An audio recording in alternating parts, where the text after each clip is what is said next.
demander un café. Oui. Je suis contente que tu sois notre première invitée de la saison. Merci de m'inviter. Je suis très contente, surtout pour les raisons pour lesquelles on se voit. C'est un sujet écœurant. Vous allez voir. Annie, on va prendre un café? Oui, c'est quoi avec ta grand commande, plaisir. toi? Comment? Qu'est-ce que tu commandes? Moi, j'aime tellement les lattés. Bonjour! Allô? Un moyen latte pour moi, s'il vous plaît. Un petit pour ma part. Tu le dis, We Will Rock You s'installe au Capitole. Qu'est-ce que ça représente, ce spectacle-là, pour toi? C'est un peu une folie pour moi. Moi, une folie d'imaginer que je pouvais faire un spectacle avec un bébé si petit. Au moment où on se parle, il y a 11 mois. Donc, dans l'audition, j'étais enceinte. Après ça, dans les répétitions, j'allaitais. Fait que, tu sais, il fait partie de ce projet-là, si on veut. Après ça, quand je te parle de folie, c'est que j'ai un personnage méchant. J'ai un personnage pas fin. J'ai un personnage qu'on reconnaît pas. En fait, on me dit souvent, quand tu es sur scène, on a hâte que tu partes. Je suis comme, ah oui, comment ça? Parce qu'on y croit. T'es méchante, t'es pas fine, puis c'est pas le fun à subir. Donc, on sort complètement de ce qu'on connaît de moi habituellement. On peut le dire, là, on te connaît comme la bonne fille, t'es rangée, t'es bien placée. Puis là, d'avoir l'opportunité d'être méchante sur scène, ça te fait quoi? Ben, je pense, au départ, je me suis dit, est-ce que je suis capable d'aller là? Puis aussi longtemps, aussi souvent, aussi fréquemment, parce qu'on est tous capables, là, sincèrement. Mais après ça, c'est un travail. C'est vraiment un travail. Il faut que j'aille me mettre dans le mode avant de rentrer sur scène. Si je me suis pas craquée, la méchante, tu la vois quoi pas. tu penses? Non, ça reste entre moi et moi.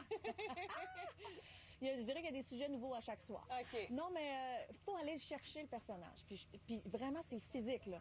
Sincèrement, là, je m'en vais c'est pas beau. C'est pas beau. Puis là, après ça, je suis sur scène, puis là, c'est puissant, tu sais. Décris-nous là, ce spectacle-là, comment il se présente, comment on le vit. C'est quand même presque 2h30 là, de spectacle pour le public. We Will Rock You, c'est un spectacle musical autour des chansons de Queen. En fait, on en a 23, je pense, si ma mémoire est bonne.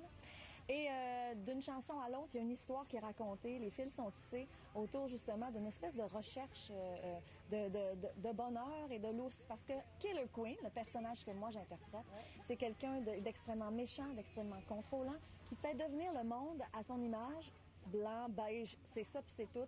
Ça sort pas du cadre, pas de fun, pas de passion, pas de musique, pas rien. Et il y a 2 élèves, évidemment, dans l'espèce d'école, qui vont essayer d'être contre Killer Queen, contre ça.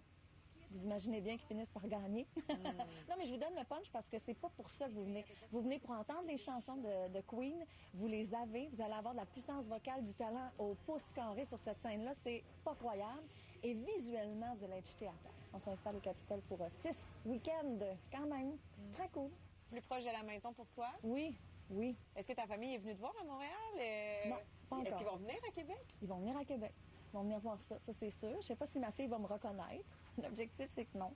L'objectif, c'est qu'elle se dise pas, ah, c'était comme ça chez nous. Ça serait mieux pas. Là, c'est que je cherche mon téléphone, mais peut-être que si t'étais en Killer Queen, Oui. il y a des choses qui auraient plus d'impact. Attends, donne-moi 2 petites secondes. Ça défoule, cette chanson-là. C'est tellement le fun. Là. Je les laverai plus. Ben oui. Je les laverai plus. C'est comme si j'allais te surprendre. Je les laverai plus. Ça fait réagir le monde, hein? Oui, ça fait réagir, puis les gens se retrouvent vraiment dans cette chanson-là. Je les laverai plus. Les bas que tu portais hier, je les laverai plus. Ton chandail encore à l'envers, je le laverai plus. J'ai écrit une chanson à ma fille parce que j'étais écœurée de répéter que je ne laverais plus ses vêtements s'ils n'étaient pas retournés dans le panier à linge. Je veux qu'ils soient garochés, il n'y a pas de problème, mais ses bas sales à l'envers, je ne veux fini. plus ça. Non, parce que je passe plus de temps à retourner ses Ça vêtements. fonctionne-tu, la chanson? Ça fonctionne, parce que là, elle est gênée. Parce que maintenant, je ne sais plus comment faire pour élever ça, ces enfants-là. J'ai un petit peu d'être humiliée un peu, ça doit pas faire de tort. Non, mais sincèrement, elle trouve ça très drôle et amusant que j'ai écrit une chanson là-dessus. Et elle a compris le message, mais maintenant, elle fait son lavage. Quand je fais comme non... T'es lave plus. Ben, j'ai lave plus pour vrai. Faut que j'applique quand même ce que je chante à tue-tête, spectacle après spectacle. Tu souhaites quoi pour la suite? Oh, encore bien du fun. Juste la santé pour pouvoir tout vivre ça encore le plus longtemps possible. Puis aussi des vêtements retournés. Vêtements retournés. Mais tu sais, à la limite, ça m'amuse, ça me donne il peut y avoir toutes sortes d'autres choses à la maison qui m'inspirent d'autres chansons. Qui sait? On a hâte de les entendre. On va voir. Merci, Annie. Plaisir.